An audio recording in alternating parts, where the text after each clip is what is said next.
हरे कृष्णा। क्या कोई इंसान जीते जी जन्म और मृत्यु से मुक्त हो सकता है?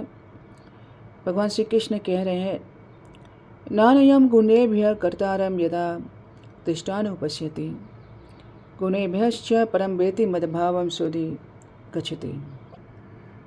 भगवान यहाँ अत्यंत सूक्ष्म ज्ञान बता रहे हैं कि आत्मा स्वयं कुछ नहीं करती, आत्मा केवल साक्षी है। प्रकृति माता ही इस जीव से सब कुछ कराती है।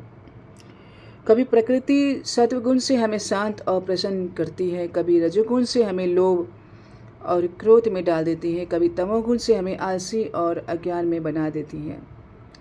लेकिन आत्मा इन सब से परे है और भगवान सदा गुणातीत है।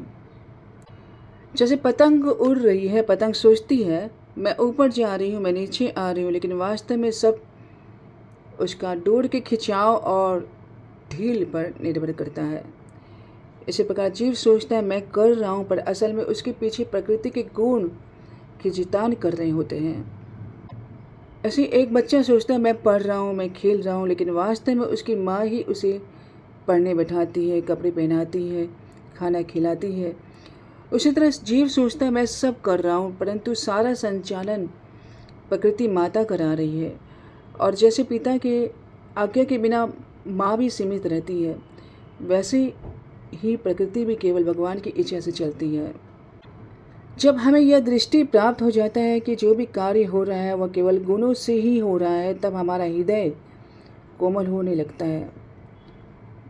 भक्ति की शक्ति से ही धीरे धीरे गुणों की पकड़ ढीली हो जाती है। तब साधक भगवान के दिव्य स्वभाव को समझने लगता है और गुणों से परे होकर भगवान के शरण में पहुंच जाता है। याद रखिए, त्रिगुणमयी यह माया केवल भगवान की शरण से ही पार की जा सकती है। भक्तों का संग और भगवान का नाम ही इसके विरुद्ध सबसे बड़ी शक्ति है। अगले श्लोक में भगवान बताएंगे इस आध्यात्मिक ज्ञान का फल से साधक को क्या प्राप्त होता है। गुणानेतान अतीत त्रिन देहि ते समृद्ध भवान जन्म मृत्यु जना दुखे विमुक्तो मितम अश्नुते। जब देहधारी जीव इन तीनों गुणों सत, रज और तम को लांघ लेता है, जो उसके भौतिक शरीर का कारण है, तब वह जन्म मृत्यु और बुढ़ापा और अनेक कष्टों से मुक्त हो जाता है और इसी जन्म में, इसी जीवन में अमृत का अनुभव करता है। भगवान बता रहे हैं हमारा यह शरीर प्रकृति के 3 गुणों से ही बना है।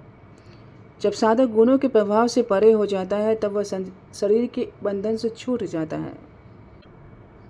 यह सुनकर अगले श्लोक में अर्जुन यह प्रश्न करेंगे, हे प्रभु, वह कौन है जो गुणों से ऊपर उठ चुका है? उसके लक्षण क्या है? उसका आचरण कैसा होता है और वह गुणों से परे कैसे पहुंचता है?